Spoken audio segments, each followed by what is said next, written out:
Impulse buying refers to the unplanned decision to purchase a good or a service. Every day, consumers are manipulated by retailers and influenced by drivers that motivate customers to make spur-of-the-moment purchase decisions. Each industry employs varied techniques to trick their customers into buying unnecessarily.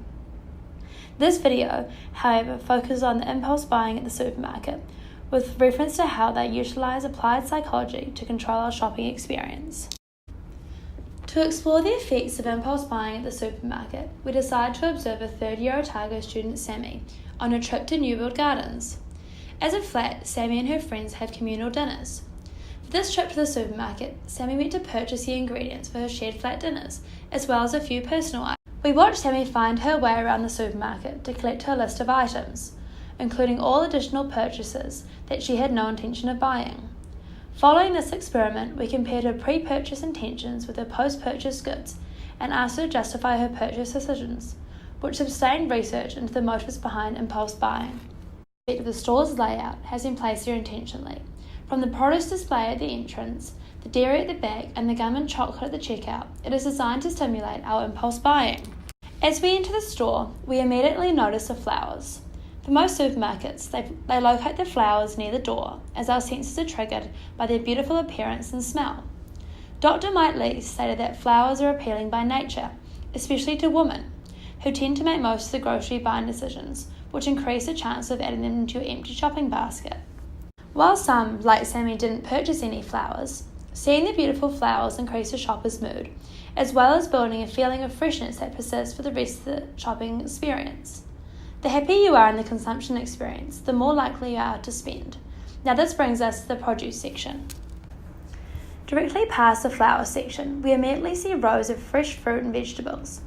Supermarkets arrange them so that customers had to walk past each of the items of produce, with their vibrant colours looking attractive to all. This department is also deliberately located to reinforce a positive image to the customer of being fresh and healthy. The shopper is reminded of the happy, fresh flower feeling and sees the produce clean and green, which promotes purchase. Foodstuffs New Zealand manager Steve Bayliss speaks about the fruit and vegetables, noting that they are an everyday high purchase item. With this in mind, supermarkets ensure produce comes first, as consumers are more inclined to make more impulse decisions at the beginning of the trip. Additionally, lighting is used to encourage purchase behaviours. Supermarkets control their lighting to appear bright, as people associate bright with clean. Fruit and vegetables look better in the natural light. Therefore, they are typically located near the entranceway, where there are lots of windows and doors. Slowly wandering every row, Sammy selected an additional 3 items: a pineapple, an eggplant, and a pack of tomatoes. The produce area leads into the fish and meat area. These items are located at the back of the supermarket, where artificial lighting is used, as it enhances the natural colours and appeals to customers. Sammy stopped to look at the meats. However, none of the items were on her list, so she proceeded to aisle 2, where she was looking for the pizza sauce. She scanned the row and looked at the different prices before selecting the brand that was on sale. In between that row and the next one, Sammy noticed a stand advertising 2 for $3 packets of pasta. On impulse, she selected the 2 packets of spaghetti, again assuming she was getting the best deal for herself, when in reality, 1 packet would have been enough. The next row displayed a range of personal items. Sammy was looking for shampoo and conditioner. After selecting her regular brand, she began walking to the next row when she noticed some face wipes that were on sale and put these in her basket too. Dairy, eggs and bread are often placed at one of the last aisles in the supermarket.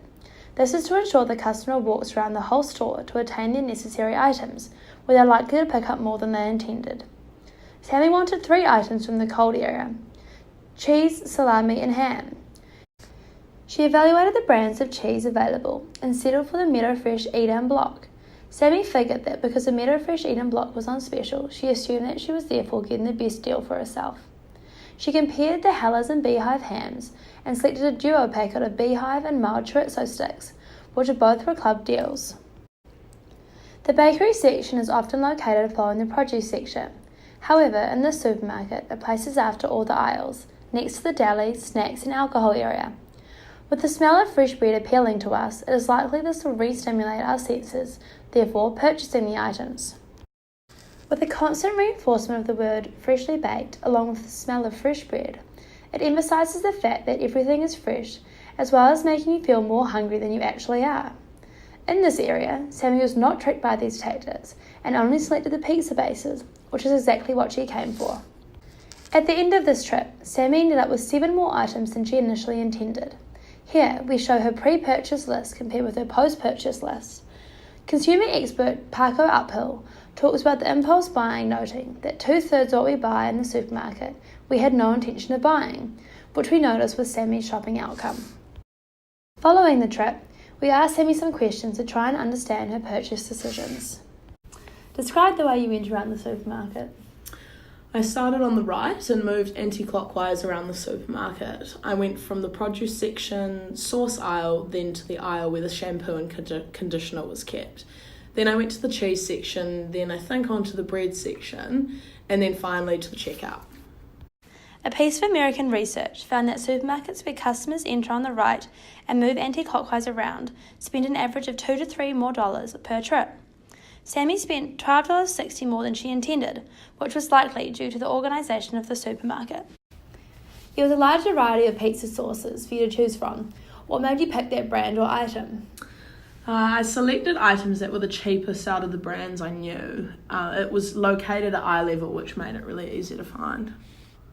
As another trick, supermarkets put the most expensive items at eye level, where the consumer is most likely to see them. For example, in the cereal aisle, big muesli brands such as Pure Delish are at direct eye level, and items such as bulk bags of rolled oats are on the lower shelves. When you went to the personal care section for shampoo and conditioner, you also chose to purchase some face wipes. Did you also need these? No, I didn't really need them. It was face wipes that I use all the time and still have some left at home, but I figured they were on special. In fact, stores have learned that consumers are easily persuaded. Supermarkets often add discounts that we're told won't last forever, therefore causing us to fear that we'll miss out on a deal, leading to impulse buying. When you saw the 2 for $3 packets of pasta, what drove you to make this purchase? I chose to purchase the 2 packets of pasta because I thought I was saving money when buying 2 instead of 1. Heuristics are a technique that help consumers make quick decisions. Retailers take advantage of this by packaging up products as bulk buys, or they include free extras. We get the impression that they must be good value, and we go with this feeling rather than researching any further. In the supermarket, we're making low involvement decisions, which consequently make consumers very susceptible to impulse buying tendencies. The concepts that help explain our visual presentation include trolleyology, the marketing mix, and psychological concepts such as classical conditioning. Trolleyology is explained as the games the supermarkets play with their consumers. For example, milk, egg and breads are put at total different ends of the store to encourage a customer to walk around the whole supermarket before leaving and getting persuaded into buying more products. The consumer decision-making process model is a model that helps examine the impulse buying in the supermarket. Sammy experienced this when she bought shampoo and conditioner, as she recognised that she had run out at home. Then when looking at the shelf, she searched for alternatives, including Sunsilk and Pantene. Sammy chose Toni & Guy shampoo and conditioner, then purchased them at the checkout. Then she'll have post-purchase evaluation when she uses the products at home. Calm music in the supermarket relates to classical conditioning, as it relaxes the customer and makes the experience more pleasant, which encourages the customer to purchase more and stay for longer in the supermarket. Music with a slow rhythm tends to make you move slower, meaning you spend more time in the store. People's spending habits, not only in the supermarket but also in general, often come down to the marketing mix. The 4 Ps represent the manipulation of advertising behind a product, an attempt to get the public to consume. Supermarkets base their product selection on the market that they're in and the customers that they're targeting. For example, one of New World Garden's target markets is students, as they're located in a student area. Therefore, they tend to have items on special that students tend to purchase, such as noodles and pasta. Everyone is searching for a bargain. Although we think we know we're being manipulated, we tend to fall for it anyway, says Dr. Harrison. Supermarkets are absolute masters at this ideal because as you walk around the supermarket, you will notice big bold letters everywhere saying the words special or 2 for 1. Just by reading those words, you automatically assume that because those products have those signs on them, you must be getting a good deal. As Sammy walked around New World, she noticed hundreds of small signs promoting club deals. The club deals force the consumer to think they are saving money when in reality they're only saving a few cents. This again makes them feel like they have saved more money, therefore making them feel they can spend it on other things. Sales promotion is a vital aspect of the marketing mix. Through the introduction of everyday low price strategies as well as budget brands, supermarkets have shifted from servicing high-income consumers to targeting those consumers of a middle to lower income, such as students. New World is offering food storage pods every time you spend a certain amount in store. Low-cost items are provided as an incentive to reach a level of spending, so you too receive a reward. This causes individuals like Sammy to purchase smaller items, resulting in impulse buying. In conclusion, supermarkets put many different tactics in place to manipulate consumers to buy on impulse. Don't be a victim. Be in control of your supermarket shopping.